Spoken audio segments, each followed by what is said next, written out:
Good morning, everybody, and welcome to Living Astrology with Janet. It's time to grab your cup of coffee or your tea, sit back and relax while we chat about what's happening up in the sky above for this very busy astrological junkies human design week, right? When we were doing the November look ahead, and this was way back the last Wednesday of October. It was amazing to see how packed November really was. And here we are, we're living out the second most packed week of the month. And actually, it might even be the most packed week of the month because every day except Sunday this week has something in it. And the second week of November at least had, well, same thing, just one day that had nothing in it. So be prepared, right? It's going to be a crazy kind of week. Now, when I say crazy, I don't really mean like you're going to be hair on fire, although you might be, kind of energy, but just a lot going on, whether that happens to be in your mind, a la Mercury retrograde, or if it happens to be in your emotional self because of the Grand Water Trine, or if it happens to be in the creative genius, passion part of your life. It might be all of the above, and it might be one or the other. And who knows, it could be going, back and forth throughout all of these different energies. So it's, good to know that there's a lot going on so that when you're feeling high one minute and low the next, you know why, right? Because it's not just you, it is all of this stuff that is happening up in the stars. Now, I want to review a little bit first, a Friday show, because I threw a lot out at you that day because I was kind of in a rush to make sure that you got the basics of this week ahead before we actually got into it. So I just want to review real quickly that we begin this week today with the Human Design Week, with the Sun in the gate 14 called Creation and the Earth in the gate 2 called Allowing. So together, these two, the Earth and the Sun, set this tone for our creating from a space of alignment, not from force, right? So we're allowing creative energy, we're allowing the manifestation to take place. And when you let your life set the pace for what is happening, then the path forward becomes unmistakably clear. Right? You don't have to worry about, am I doing this right? Am I doing this not right? You just go, right? You go with the flow. Now, we're also still moving through this Grand Water Trine. And I'm going to show the new moon chart here shortly. But the Grand Water Trine, so powerful in bringing us emotional alignment. And the planets involved in the Grand Water Trine are Jupiter, Saturn, Neptune, and the Sun in Scorpio, along with Mercury retrograde today as he moves backward into Scorpio. So the Sun and Jupiter in this conglomeration of planets expands your confidence and your vision, allowing you to see the horizon, the broader view, as it were, of your life and of what it is that you're creating. The Sun-Saturn connection is about grounding in the vision in wisdom and maturity, right? Taking it and forming something with that creative energy. And then Sun Neptune also in this trine, softening the edges and opening up your intuitive and spiritual channels so that you can be more aligned, right, with your divine self and your physical human self. And this has been a supportive backdrop for Mercury in retrograde. And, I have had my Mercury retrograde issues. Trust me when I tell you. Technologically, of course, it's usually slapping me right there, and that's what's been happening. But there's also this invitation that I've been feeling to look deeper into the things that I really want to achieve in my life. In fact, I think I shared last week that one of my biggest questions to myself last week was, what is it that I want to achieve? What is it that I'm working toward? Because if I didn't even have a clear idea of what that was, then with this wonderful creative energy this week, it would be a hodgepodge hit miss of things that would happen or with results. So here is this opportunity then for everybody to ask yourself the biggest question of your life. right now, wherever you are, whether you're young and you're just getting started, whether you're in that middle space and you're looking to kind of crystallize your creative energy, or if you're older and you're trying to create the legacy or trying to get, pruning away all the things that don't matter to get to the heart of what matters for you.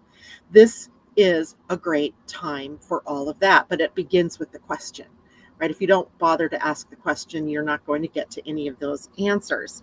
So asking yourself and reconnecting with what's true for you beneath the surface. If you strip away all the things that you think you have to do or things that you have to be, then what's true is what's left, right? What's true, what's passionate is what's left. And as we step into this new week, then, astrologically and also from a human design perspective, everything is pointing you back to your creative essence and, reminding you that clarity arises when you stop pushing, right? When you stop pushing and you start allowing the earth, grounding us this week into the energy of allowing. Hope this makes sense for everybody. Now, as we're shifting into this new week, we also step right into Mercury in his retrograde phase, moving backward into the sign of Scorpio. So Mercury retrograde has started in Sagittarius, a sign that looks for the truth. It looks for adventure. It looks for the higher calling. And then Scorpio being the sign of depth, right? And passion and intensity. And as Mercury moves backward into the sign of Scorpio, it comes into an immediate opposition with the planet Uranus that's now at 29 degrees of Taurus. So we have a Scorpio-Taurus axis between the sun or between Mercury and Uranus. The sun will get involved too, but later in the week. And Mercury retrograde in Scorpio is already taking you inward, right? It's been pulling us into that inner space, helping us to uncover what's been hidden, what's been unspoken, what's been emotionally unresolved within each of us. But when Mercury faces off with Uranus, truth doesn't just whisper, it literally breaks through, right? And here's the interesting thing about Mercury and Uranus. Mercury rules the mind, the lower mind. So our thinking, logical mind, the mind that creates, images, the mind that compares and contrasts, the mind that has logic as a part of its inbuilt system. But Uranus is the higher mind. So the higher mind would be the mind that sees from the higher perspective, that is calculating information as it comes in from the universe. And these two then form a really beautiful energy together, both minds working, as it were, together. But this is an opposition. And an opposition does what? Goes in two different directions. It kind of pulls us in these two different directions. So what we have to work through is the opposition bringing sudden insights, maybe bringing surprising conversations with people, maybe unexpected shifts in your perspective. And when your perspective shifts, your beliefs can shift. And that was what Mercury was looking for all along when he first retrograded in Sagittarius, right? So we have the possibility that something coming out of left field, something that we didn't expect coming, that actually enlightens us in some way. And maybe it's exactly what you needed to see in this moment, right? So I never think of these, transits with Uranus can be shocking. It can be disheartening, disconcerting because it happens and you don't expect it. But it's probably exactly what it is that you need so that you can see what it is you need to see and do what it is that you need to do. Now, at the same time that Mercury is pulling in this opposition to Uranus, it's also forming a trine to Pisces, or to Neptune in Pisces, which is attuning us to our inner voice or our intuition. We're hearing from a higher perspective as well. And it can also be the voice of compassion and spiritual clarity that's all added into this mix of energies that are coming up. So this is where those sudden realizations that Mercury opposing Uranus brings don't feel chaotic, maybe they feel more like a relief. Like, now I know what to do. Now I know where to go. And maybe it's like puzzle pieces that are just kind of sliding into connection and the truth finally finding its voice. And there's just this really interesting connection that we have this week to truth. I noticed this morning, and again, not to wax political here at all, but for weeks we have had a president who is avoiding anything to do with the Epstein files being broadcast or being released. Bits and pieces have been released over the course of time, so we all know pretty much what they say, but without actually seeing what it is that they say. And then this morning he changes tact and says he literally tells Congress that he thinks that they should release those files. Well, truth? Is he ready to face the truth? Or is it a redacted, whitewashed version of that truth? It'll be very interesting to see how this plays out. But with the force of energy that is on truth, I don't know that we see the truth coming from outside of us. I don't think it's like, voila, suddenly all of the truths are real, or all of the energy things that we hear are real. It's going to be each one of us that have to be oriented to the truth within ourselves and what it is that we hear and take in, and then how it is that we understand that energy. How do we break that down into, the potential for a real truth? Because I'm not sure that the outside world brings that truth to us this week. Although I wonder, it could happen, right? It could happen. So together, these aspects, the Mercury retrograde opposition to Uranus and the trine to Neptune, are kind of a cosmic honesty window. And it also makes me wonder about karma, karma, where you can't pretend you don't know what you know, right? You have to actually act on what you know. And where you have been playing false, it becomes like crystal clear to everyone about what the lies have been. And you can't go back to the old storyline once you've let loose the genie from the bottle, right? So now it's out there. So this is a powerful moment this week then for all of us to listen deeply, to trust your instincts, your inner voice, and to let breakthroughs and insights guide your next steps forward. I wish we could convince politicians to listen to astrology, right? And hope that they would, take it to heart when things like this are going on. All right, before I go on, let's say good morning to everybody out there. I first saw Christine this morning. Good to see you with us. And Julie, good morning. Terry, great to have you with us. And Jackie, happy moon day, she says. Good morning, Amy. She says, crazy is my norm. I kind of feel like that these days for sure, Amy. I'm right with you there. Teddy, good morning. YouTube has you as the thumbnail and center of our huge screen. Well, that's interesting. There is it depends on if you're listening on a phone, if you're watching it on a phone, or if you're watching it on a laptop, because now StreamYard has two ways for me to stream. One is through the vertical alignment, which most people get when they're watching on YouTube, on their phones, and then the wider landscape one that is for people who are watching on the regular laptop or tablet type situation. So maybe that's what that is, and maybe you have to choose one or the other. Regular picture size on your Kindle, exactly right. So they're giving people the option to watch the broadcast in whatever orientation is based on the device that they're watching from. So hopefully that's helpful. Good morning, Sandra. Good to see you. Joan Durchie. Good morning, Namira. Hello. Music. I am from India. And do you know what astrology is called in Hindi? Vedic astrology. I'm not sure if there's another word that you're meaning, but I don't know what that is. Good morning, Brianna Klaus. It's good to see you. Teddy, can we still use hearts and likes to help? It's like a video game doing. Yes, use hearts. Use hearts if you can. And of course, thumbs up if you are on YouTube. And good morning, Narges. Good to have you. Jackie says, okay, flu tube acting up. Oh my goodness. Probably because I did something different, right? That always seems to do it. And Nargis, your video seems to be zoomed in. Not sure if it's just for me.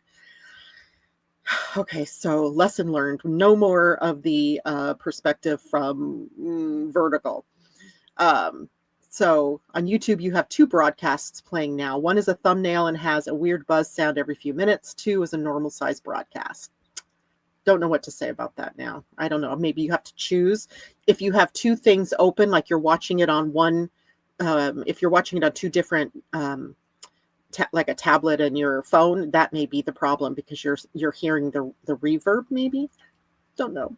Redacted, of course, Christine says. Indeed. Good morning, Jana. Good morning, Asa. Christine, watching on my iPhone and seeing you full screen. Okay, that may be why the vertical is so powerful, because then you get the whole screen. Good morning, Tamra. Good to have you with us from the chilly Catskills. Jackie, on my phone, it was just zoomed in. And YouTube is norm for me, Tamara says. Good. So different ways in which we're seeing things. I'll have to go back after the broadcast today and watch it a bit and see what's going on. All right. So let's go to the most important energy of the week, and that is a new moon in Scorpio in the gates 14, which is about creation. And of course, the earth not necessarily being hit there. The moon and the sun together at 14, the earth in the gate 2. So we have allowing and we have creation and the liberation of truth. No, it just sounds so interesting, right? The liberation of truth. Now I'm going to add my chart for this new moon to the screen for all of you to see. And, as you can tell, it's a very busy kind of chart. There are 3 particular things that we're going to be talking about. One is the stellium that you see down the bottom in the sign of Scorpio, highlighted there in yellow, where we have actually Venus, who's not necessarily close enough to be in a conjunction to the new moon, but Venus, the black moon Lilith, moon, sun, and Mercury retrograde, all in Scorpio, all at this new moon. And if you notice the degrees, the new moon, and so the moon, the sun, and Mercury, all in the 28th degree. So they're in an exact conjunction for all, intents and purposes, with the black moon Lilith just 2 degrees behind that. So also a conjunction. I added Venus in there just as a spoken thing, so you realize that there's more going on in Scorpio than meets the eye, right? There's a lot of depth going on here.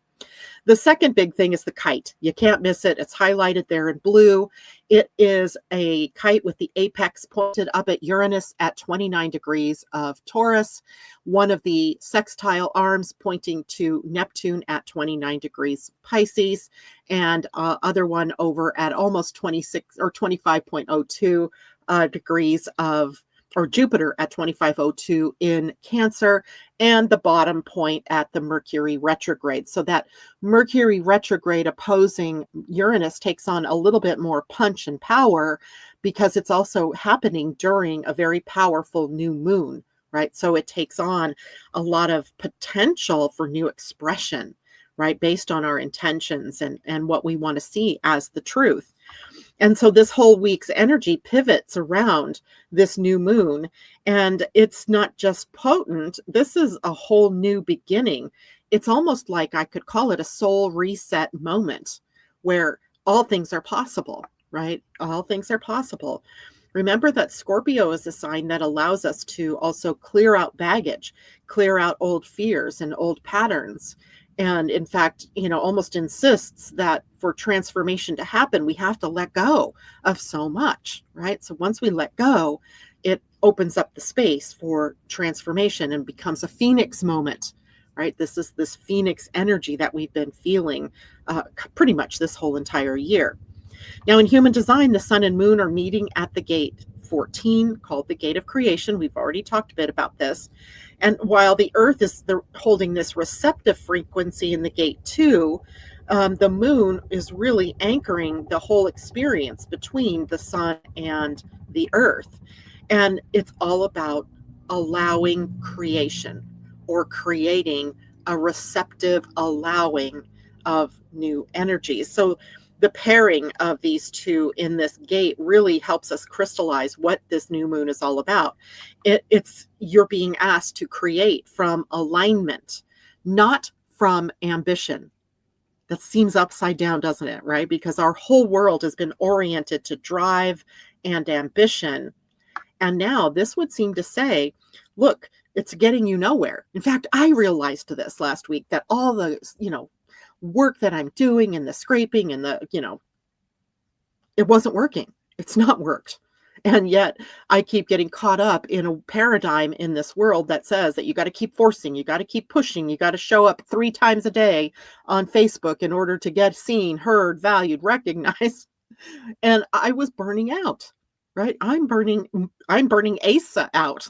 And she's a manifester. So we're being asked to create from a different space. Rather that ambition, drive, gotta do, it's coming from alignment.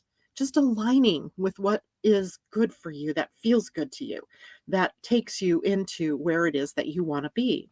You're being asked to create from your inner truth and not outer pressure, because the world outside of us pressures us so much to do, to be, and numbers drive me nuts, right? Because they're showing, they show you either how good you're doing in terms of ambition or how not good you're doing in terms of ambition.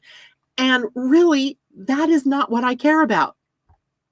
What I care about is talking to each one of you, to helping you understand yourselves and your charts and your soul purpose and what have you, right? So for everybody, not just for me, but for everybody now, check the ambition at the door.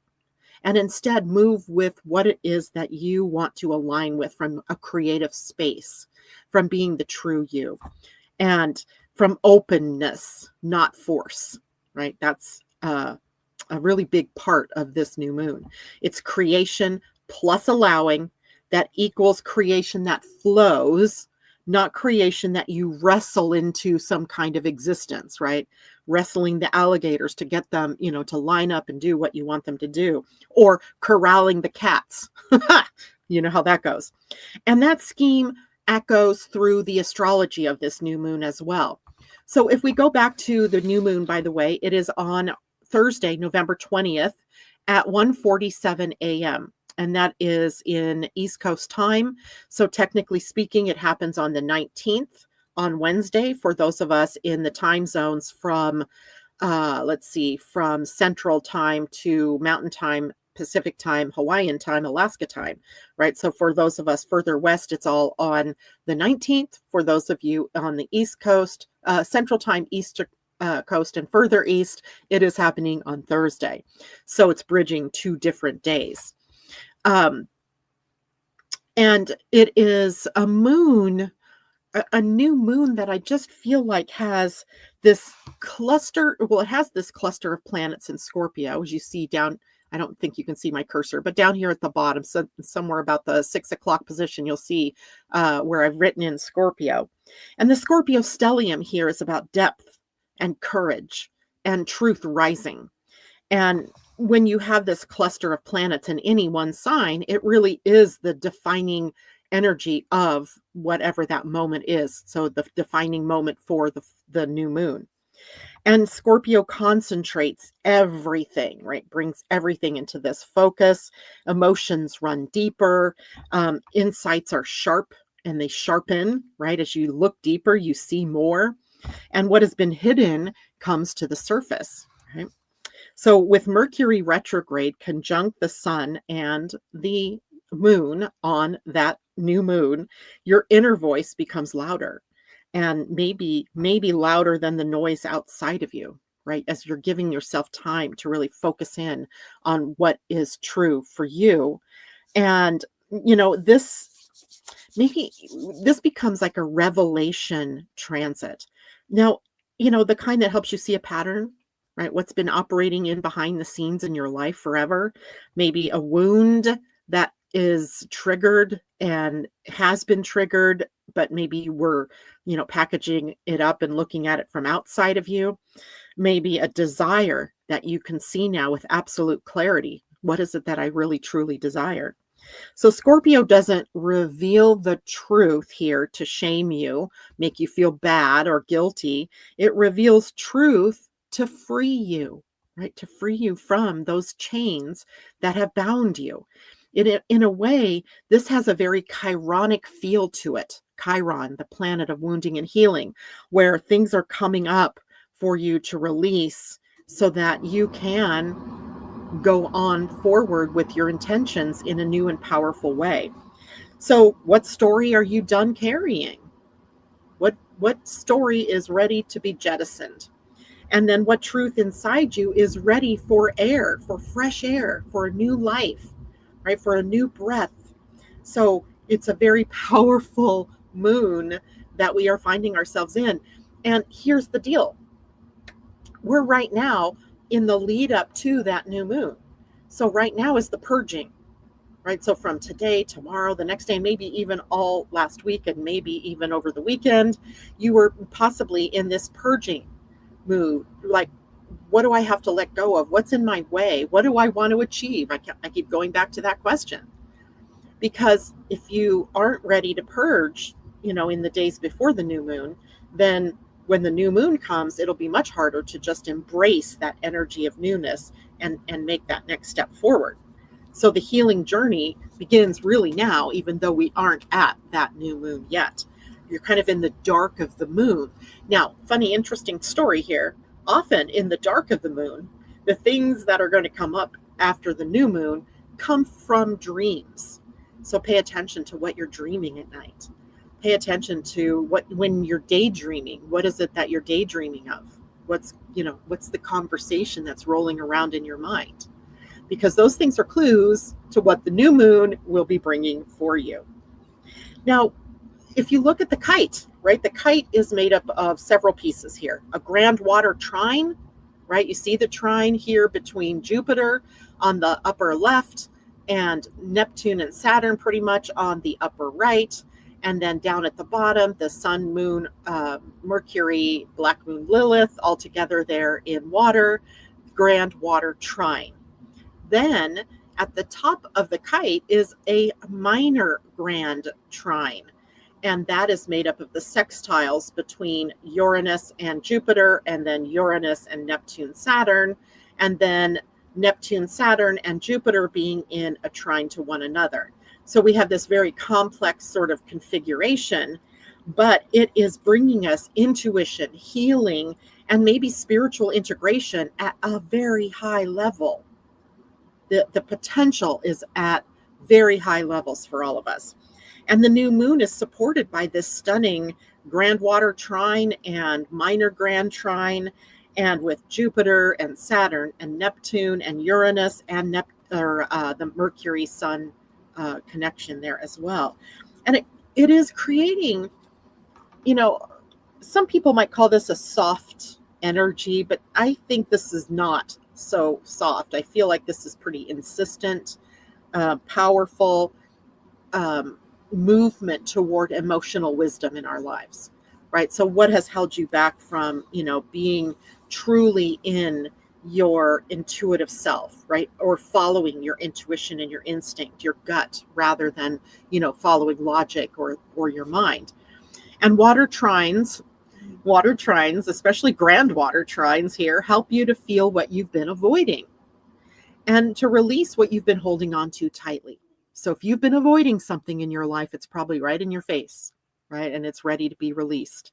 Jupiter expands our emotional intelligence from the sign of Cancer. And then Neptune and Saturn together open up the spiritual channel, dissolving old fears and creating a new structure or form for which we can live from, right? From a higher perspective.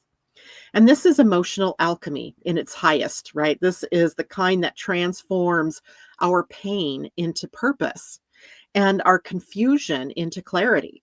So that Grand Water Trine sextile to, or the minor Grand Trine that creates the kite, so very powerful. Now let's look at another reason why this might be so powerful, and that's because Uranus is at the 29th degree of Taurus. He's retrograde, so he's taken us backward. He's taken us back through the economics, the banking, the finances, the fears, the insecurities, the instabilities that have been created in our world over the last 7 years, right? He was transiting Taurus for about 7 years. And this final degree of the sign is a karmic release point. It's not the only karmic release point, though, because he will also in retrograde, he's going backwards. So when he goes direct again and heads forward to Gemini once more, he will pass through this karmic degree again. So pay attention right now to what's wanting to break through, what's wanting to break free in your life, because this is a moment that is going to be repeated. It's been repeated. It's already come up once, right? Before he moved into Gemini, July 7th of this past summer. And then it's going to come up now. And then it's going to come up once more as we get further into 2026. April, I believe it is. You'll see this repeat, or March, April. And, this is this apex energy. And this is where clarity can strike like lightning in your life. Insight comes quickly. You might feel an inner click, right? Something that just clicks into place, like the universe is snapping something into place for you. And you now know with no uncertain force that that's where you need to go, right? And Uranus, in this case, doesn't really break things to break them. He's not breaking the system to make us suffer, right? This is Uranus breaking what restricts our authenticity. So really waking you up and saying, okay, this is not working. This is not what I want. This is what I want. And this is the direction that I'm going to move in, right? Now, you're not just planting new intentions then with this new moon. Because remember, this is all part of a cycle of energy that's going on in the new moon, activating already this week, right? In the dark. You're reclaiming the power behind your intentions. So if you're trying to plant the seed for a garden of sunflowers, then you've planted the seed, but now you have to do all the things that support the intention of building that garden, right? Or getting those plants to grow and to thrive. And you're not just starting something new. This isn't willy-nilly, hey, I just think I'll start this. You're releasing what has blocked creation for you in the past. Again, what blocked creation of that garden? Well, I hadn't, torn up the soil yet, right? I didn't have the tools to break the ground so that I could do that. Now you have to have the courage to go get the tools that you need to break the ground, to sow the seeds of what it is that you want to grow. And then in so doing, you're releasing yourself from the block that has been created from the past that's kept you from doing what you wanted to do. And of course, we're not just listening to our intuition, we're trusting it enough to act upon it, right? Trust is involved here. Now, let's look at Scorpio and the gate 14. It says, create from the truth of who you are.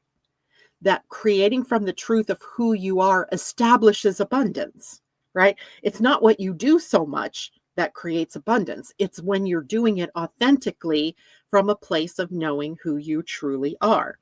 And then gate 2, the opposite gate, the Earth's gate during this time, says, let the path reveal itself.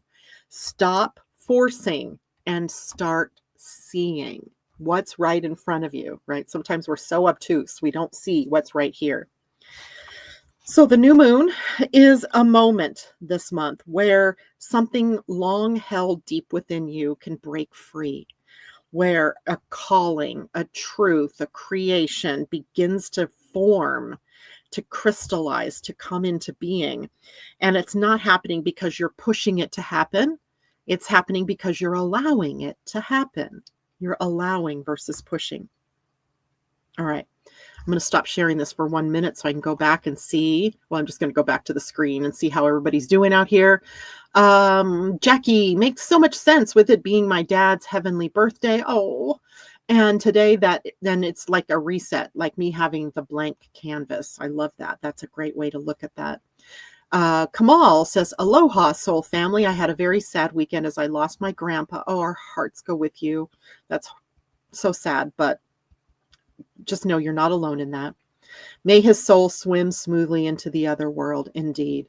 Good morning, Terry. It's good to have you with us. Terry Strauss, and a new moon to boot, right? Yes, we love those new moons. So let's now go to something else that is happening this week. First of all, questions about the new moon. Do you want to know where Scorpio is in your chart? Right? Scorpio is the sign that looks like an M with a tail. Like you can think of it as a body with the scorpion tail on it.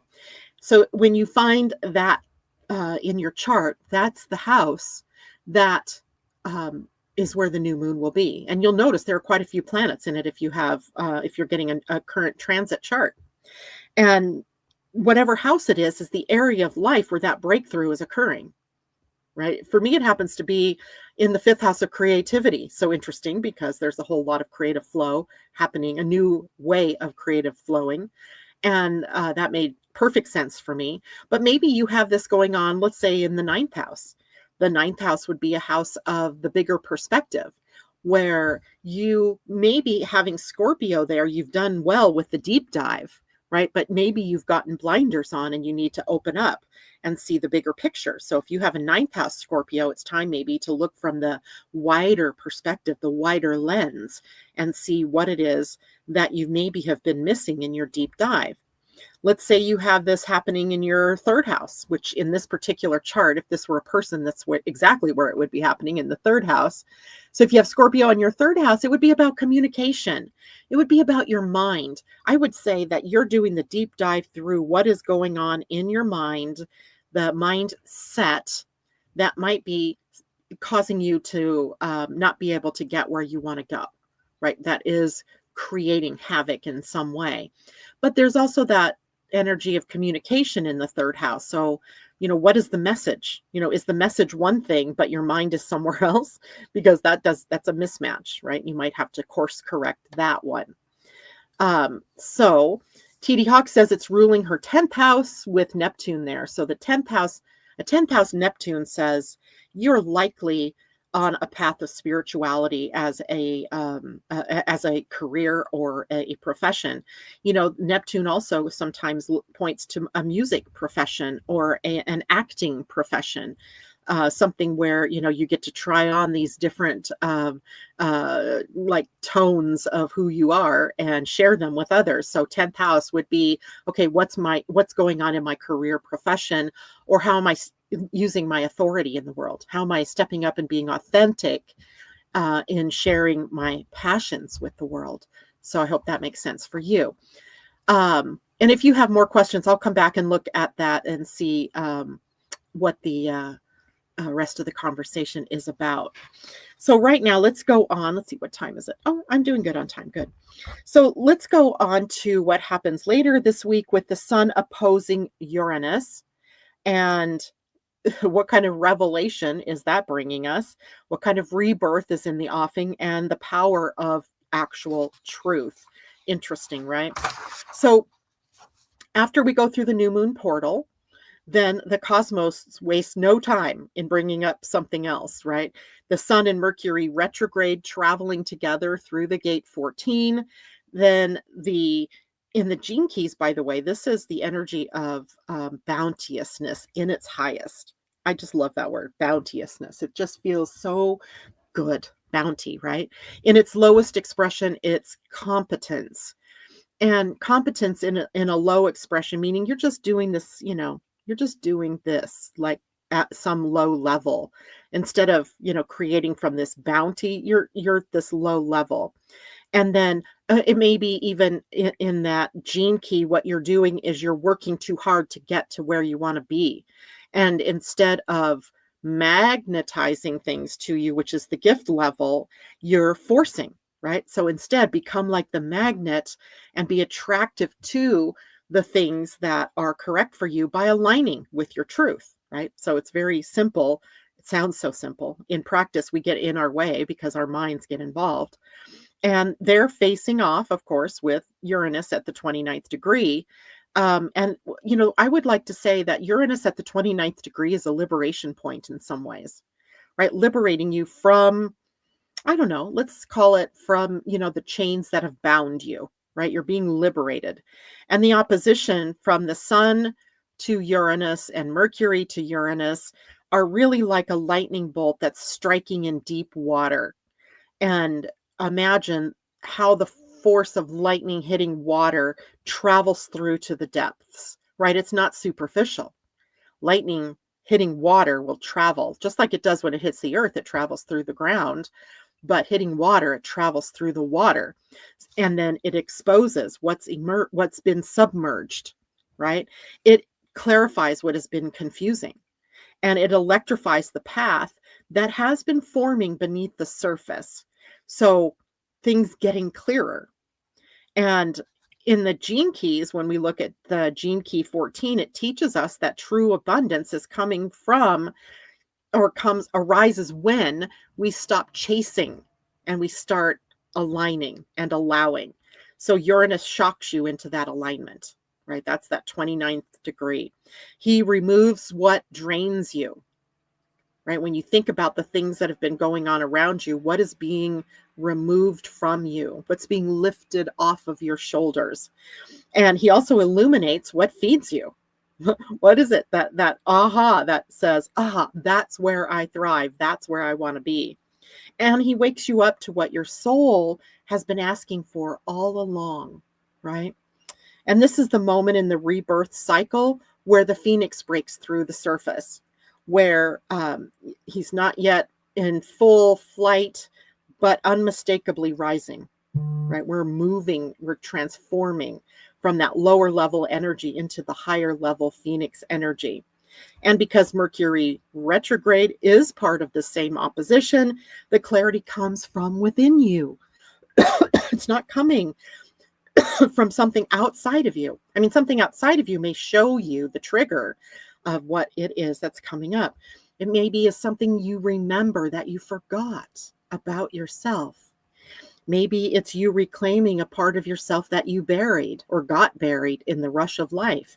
Maybe you speak a truth that's been waiting for that moment, for that truth to emerge. And the Scorpio stellium, all of these planets down here in the stellium, Venus, the black moon Lilith, the sun, moon, and Mercury are all bundled together to deepen the psychological courage that it takes for you to face these things, right? To bring them up, to allow the transformation to take place. Scorpio doesn't want you to avoid the truth, right? Our Scorpio energy wants to be empowered by it, not debased by it, but empowered by it. So the opposition energy is a cosmic announcement that says, hey, you've outgrown something and your soul knows it. And now you have to let the new arise, right? Now you have to let the truth cleanse the old and let the rebirth complete one more layer, right? You're like this onion, you're peeling away one more thing coming off, right? So that you can really live your truth. Okay. I don't see any other questions yet. So I'm going to stop sharing here and boom, there we go. All right, so now, as if the new moon isn't the only big news of the week, the sun is also right after that new moon, the very next day moves off into Sagittarius. So we have a sign change, an energetic shift coming as we move on through the week. So we have a new direction, and that direction is the return of fire, some fire energy coming back for us. And after all the depth and all the revelation, we get a shift, right? We get to move away. We're not moving away from the transformation because that's still, taking place, but we're able to do something with it to find true meaning in the energies that we have been experiencing through that new moon portal. Now, when the sun moves into Sagittarius, you move from the waters of rebirth into the fire of vision. Sagittarius is a sign that is ruled by the planet Jupiter. Jupiter is about the vision that we have, the higher vision, the more expansive, optimistic, visionary you, right? And this is where the emotional and intuitive clarity that came from the new moon, from all of the aspects, even from the beginning of the week, and from the Grand Water Trine that's been activated for a while, begin to form into a direction, right? So even though you may have been treading the water for most of the week, as soon as the sun moves into Sagittarius, now things begin to really take shape, right? Everything that you discovered in Scorpio energy begins to ask new questions. And those new questions are, what does this mean for the path ahead? What truth am I now willing to live? And how am I going to use what I've released so that I can rise, right? Like the phoenix. So here is where we really get to bring in the gene key 2, right? The second part of this equation, because during this week we have the 14-2 activated, and the Earth's the grounding point, carrying the energy in the gene keys of dislocation in the shadow. Now, I'm going to say that dislocation optimally happens before a major transition, right? You become untethered, you get untied from the past. And then comes orientation in the gift, right? The gift level is orientation, like a compass, right? The 2 sits on the identity center, which is called your internal compass. And now you're reorienting. And the highest expression of the gate 2 is unity, where we come into oneness, right? Oneness with our higher selves, with our inner selves, with our outer world, even when that is possible. It's kind of the womb space. This is very feminine energy. It's the field of receptivity. It is the river returning to its source, right? Returning to its source. And when we pair that with Sagittarian fire, at least in the beginning, we have this inner compass in us, this voice that says, this way, this is the truth. This is the one that honors your truth, right? Go that way. So we have a very interesting change up in that energy right after the new moon, right? So, and remember, Sagittarius energy is all about truth. It's about the wisdom of adventure, seeing life as a greater adventure, and fire of creation, right? The fire of creation energy. All right. Now, there's also something else interesting happening, and I did have that. I'm going to add my chart back here again, because there's also this pink line that I hadn't talked about yet, and that is during the new moon, the planet Mars in Sagittarius already, right? Already digging up the truth and looking at the bigger picture and the visionary self, imagining what are the next steps, comes into a sextile with Pallas Athena in Aquarius. And Pallas Athena is a very strategic feminine energy. It's wise energy that looks for the strategy that's going to take us on this journey. And Mars being already in Sagittarius has us motivated. It has, a purpose in mind. Maybe you're feeling purposeful, even though maybe you haven't yet aimed yourself in that direction. And there's mission orientation here. Like, I have a mission. I'm on a mission. And he's forming this harmonious sextile with Pallas Athena in Aquarius. And she's the strategist. She's the pattern seer. And she's the one who sees the architecture of the future when she sits in Aquarius. Who else is in Aquarius? Pluto, which means she's conjunct Pluto, or she has been conjunct Pluto. So this is where the breakthrough becomes a plan, right? This is where those aha moments, those revelatory energies become strategized. Your insight becomes direction, and your intuition becomes the strategy. Mars gives you the courage, Pallas Athena giving you the clarity that you need, and Sagittarius, the vision, seeing the bigger picture, right? The road ahead. Together, they're really saying that we're ready. You are ready to make the move. Trust the new path that's forming, even if you cannot see the whole map, right? You can't see everything yet. Do we ever, right? Sometimes we have to take those steps and trust and have faith that the next step will be realized, or the next step will be reviewed or revealed at the right moment. So if we bring all of this together for this particular week that we find ourselves in, the water Scorpio Grand Trine energy is cleansing us, right? Creating a cleaning of the impurities, letting go of the old. And the gate 14 empowering us to be creative and to be acting from our creative center. The gate 2 orienting us to the right direction, and then creating the sense of allowing, being receptive to what it is that the next step is, and showing up that way rather than forcing. Uranus is liberating us, right? Setting us free, unlocking those chains. Sagittarius inspires us to reach higher, to aim true. Mars and Pallas Athena helping us to take the right action based on a strategy that's correct for each of us as individuals, our own paths forward. So this is one of those rare weeks that we get where our internal and externals align, right? Where we're bringing together into wholeness, where rebirth turns into momentum, and where clarity turns into the courage to take the next step, to take action. And, by the time you get to the end of this week, like Friday, we'll be having a totally different conversation on Friday, because the energy has changed you. You're not the same person that you entered the week with when you end up at the end of this week.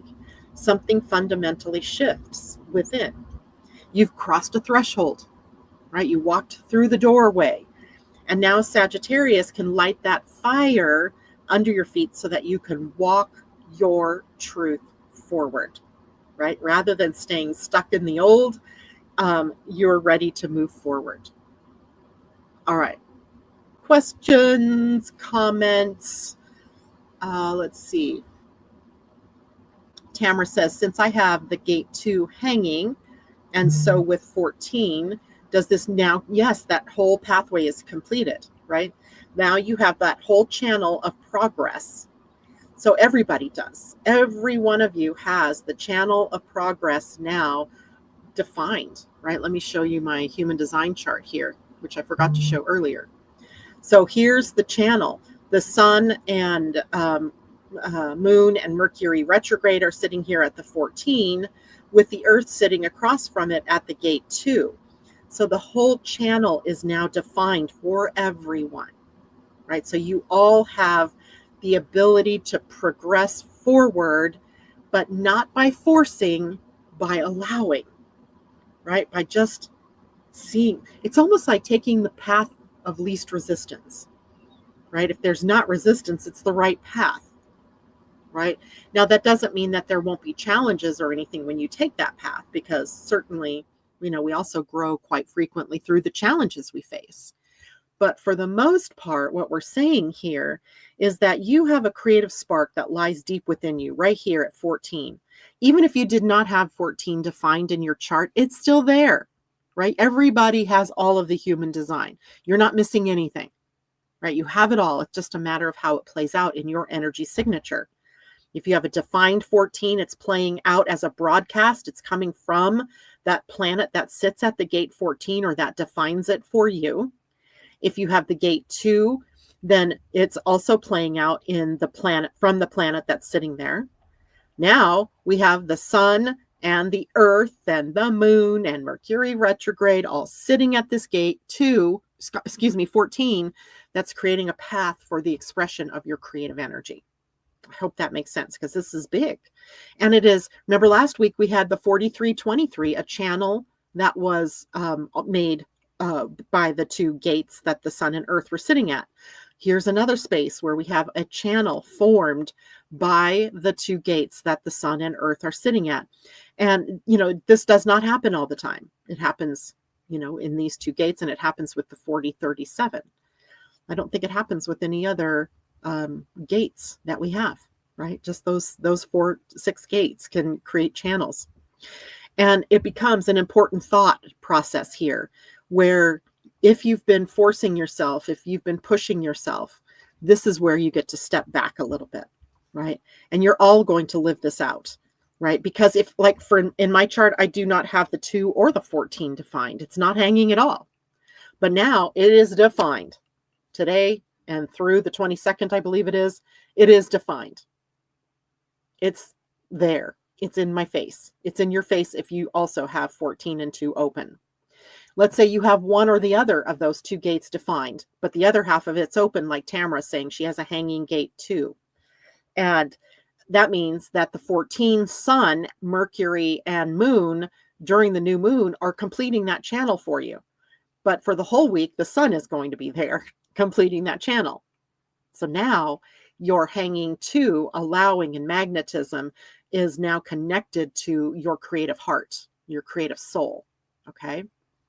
And the same thing happens if you have the 14 defined, but the 2 was open. Now you have that defined, and that's completing the channel. And if you already have the channel of progress, the 14-2, defined in your chart, look at what planets are sitting there by birth. So if it's your birthday this week, then you have probably the 14 and the 2 defined by the sun and the earth in your natal chart. But now you're adding the moon. Now you're adding Mercury retrograde. And maybe that just brings you some more insight into how you create abundance this week, or how you create abundance going forward, right? Okay, that was a great question, Tamara. Thank you. And does anybody else have any other questions about that?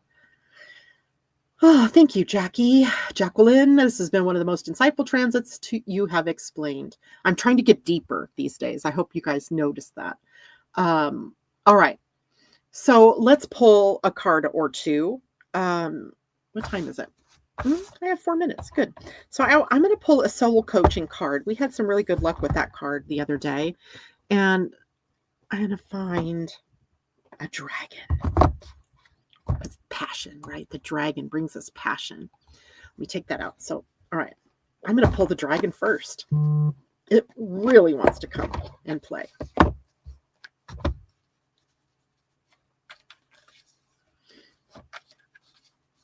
Okay. Oh, this dragon. Oh, it's pink.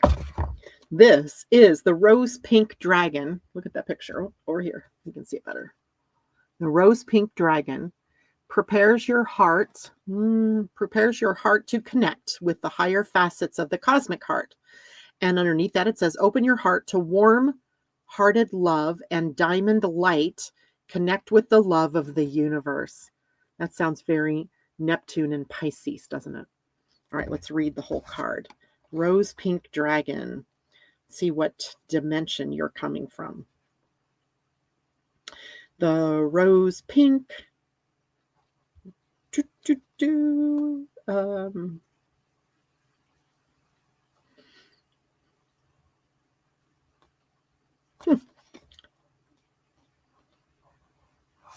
Okay, am I blind? Earth.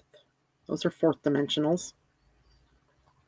Oh my goodness. Rose pink dragon. There you are. Oh, a seventh dimensional dragon. And sorry about that, guys. My mind was not seeing that. So it is the first of the seventh dimensional dragons. And it says, rose is the vibration of pure and beautiful, warm-hearted love. And these seventh dimensional dragons radiate this higher love. Our heart center has 33 facets, which range from the green of conditional love through pink to pure white. When we are ready to open the pure white transcendent petals of the center of our glowing heart, the rose pink dragons help us to connect our heart with Venus, the cosmic heart, where we tune in to the cosmic love and oneness. These beautiful dragons are attracted to us as soon as our heart is ready. We may feel our heart center become warm when they are near us. People will then respond to the rose pink that is starting to shine in our energy fields. Here's our guidance. Receiving this card suggests that your higher heart is ready to connect to the cosmic heart. Ask the rose pink dragons to touch your heart center and sense its awakening and expanding. When the 4 central petals open, they sparkle with diamond light. They contain the higher facets of the love energy of the universe. Be aware of them lighting up so that all 33 facets of your heart center are active. You may see or sense a shaft of rose pink light flowing from your heart right up to the cosmic heart, which opens wide to you. Breathe soft, warm pink light into your aura. Notice how you transcend your emotions as the rose pink dragons stay close to you and light you up. Whoa. This is a very powerful dragon, right? Very powerful. Love, I love love. All right. I'm in love with love.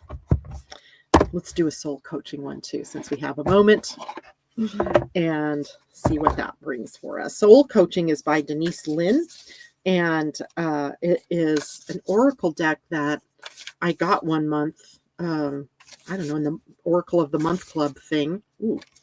And I love it. And I loved the deck, but I put it away and forgot I had it.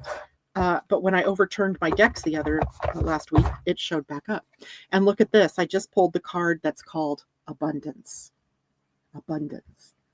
Soul coaching. Look at all those balloons. All right. Can't make this stuff up. It happens all the time for us. And it's card number 1 of the deck. And its meaning says, open yourself to receive. There's gate 2 and a morsel. Avalanches of abundance are waiting to flood your being. Everything is blossoming and bearing fruit now. The prosperity you seek is yours. Abundance is your birthright and is coming to you in many ways, including money, energy, time, and love. Have faith and release any fear of loss or lack, which are only perceptions. There is an abundance of everything. Give deeply and fully without fear, for the more you give, the more you'll receive. It's a universal law. The Creator desires that you prosper in all areas of your life. A windfall is coming. Align your vibration with the energy of that which you desire to manifest. Remember, it's alignment and allowing, not forcing and pushing. Whatever you focus on will grow in leaps and bounds as you focus on gratitude for the abundance that you already have. Your prosperity will increase. I love it. Here's the affirmation. Let me see if I can show it to you here. There we go. All my needs are met above and beyond my greatest expectations. All my needs are met above and beyond my greatest expectations. Pretty cool.